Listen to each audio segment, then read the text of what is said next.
Welcome back. This is episode 211. In this week's episode, I'm going to start a three-part series on divorce and specifically the financial steps that you should consider taking before, during, and after a divorce. There's a lot of financial considerations when you go through a divorce, as it's a life-changing event, and I want to make sure that you're as prepared as you can be as you begin this process and as you go through it.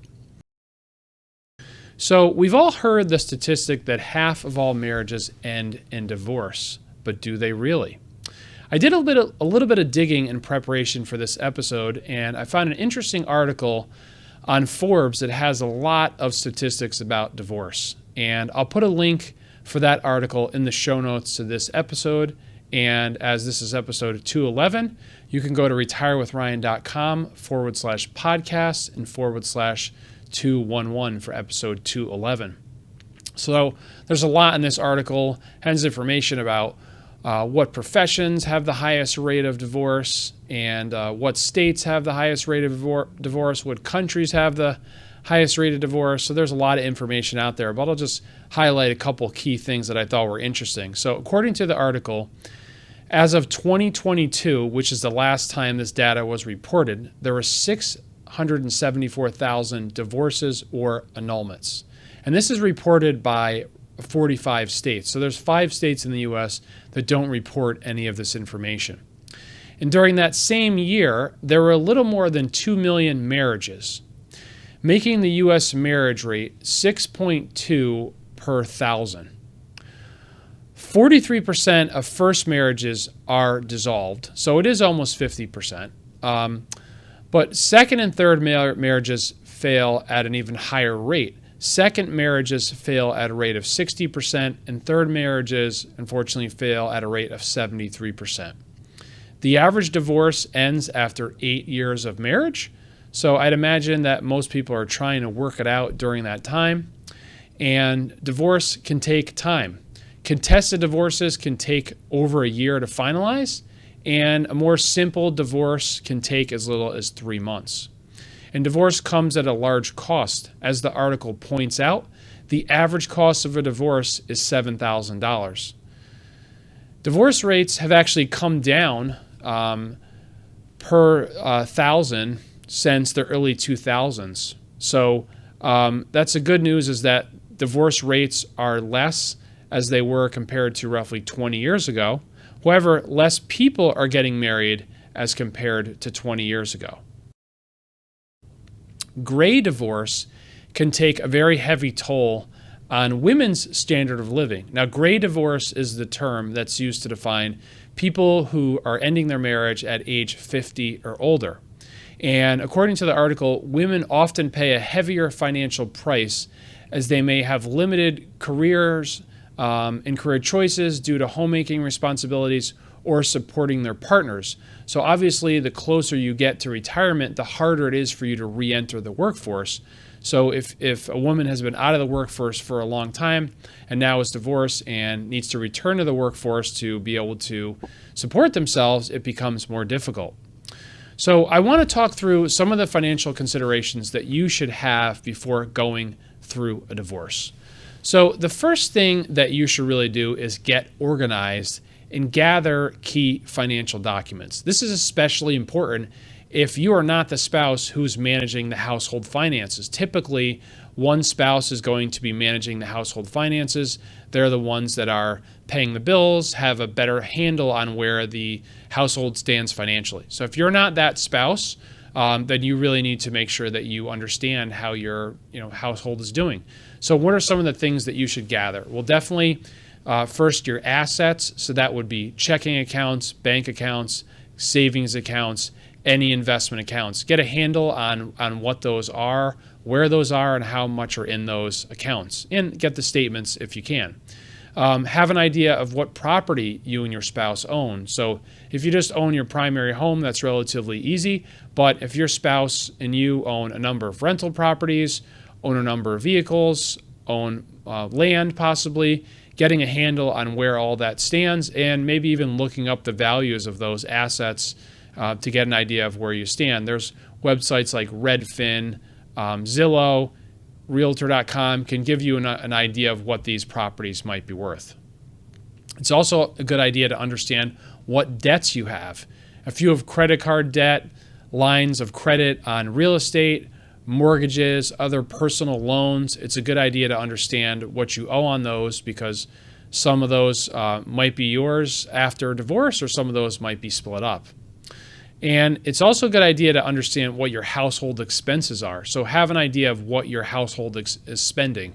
If you and your spouse have a budget already prepared, that can be pretty easy to get your hands on. But if you don't have a budget, or maybe you have no idea what's being spent, it's a good idea to get an understanding of what are the utilities for your home, what are insurance costs for your home, what are maintenance costs for your home. So it's a good idea to understand what that budget looks like. And then lastly, any retirement accounts that you or your spouse have. So 401ks, 403bs, IRAs, and also any pensions that you or your spouse may be eligible for are important numbers to consider, as well as Social Security, taking a look at what your Social Security looks like and what your spouse's look like. So once you've gathered that data, it's now a good time to really take a more in-depth look of that information. So definitely looking at your assets, coming up with a net worth statement.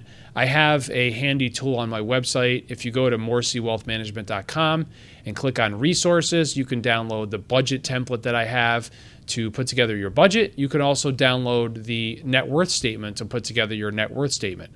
So it's important to do that to get an idea of what your household, what you and your spouse's net worth is, because obviously with a divorce, that net worth will be divided in some way. So getting a handle on that is important to see where you will stand after the divorce, and understanding what changes you might need to make as a result of now your net worth being split up between you and your spouse.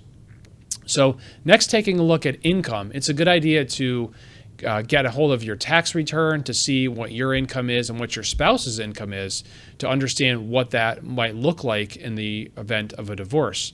So if you don't have this information, you could ask your spouse for it. You could reach out to your accountant, but getting an idea of what that looks like. And then if you're not working, also getting a handle on what you may be able to earn if you have to go back into the workforce. If through a divorce you're not going to have enough income or assets to support yourself, then you need to consider what potential job opportunities could be out there for you.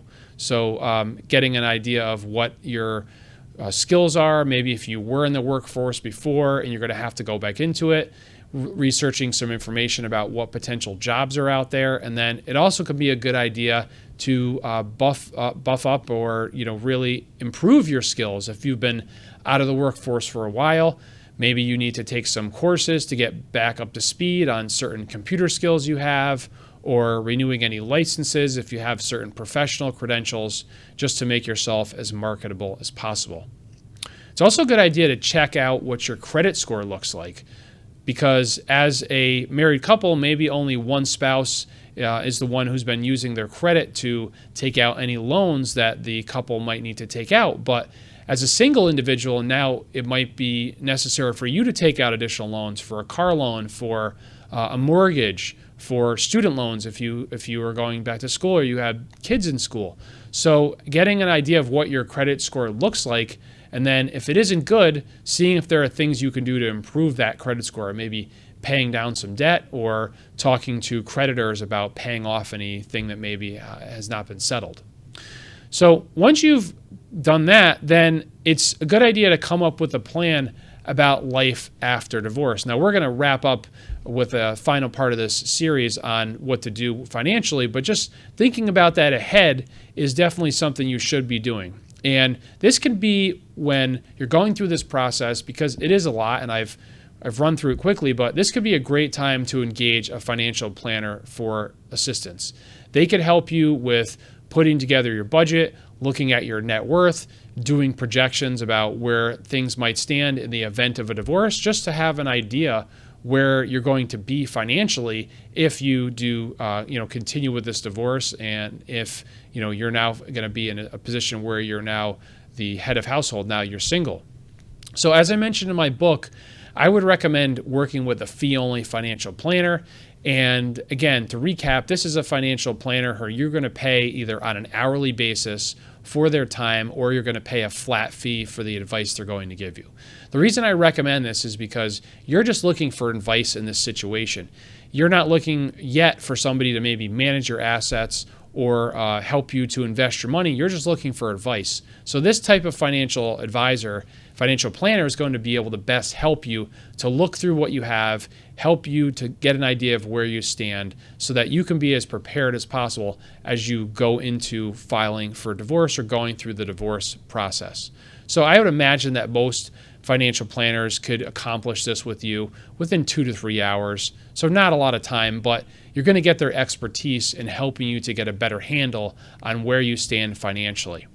You also want to think about coming up with a budget for life after divorce. As I mentioned, going through a budget, looking at your current budget, but having an idea about what your expenses might be. Maybe you really want to stay in the house that you and your spouse own, and you'd want to know what that would cost you to stay in that house so that you have a budget and you understand whether or not that's realistic.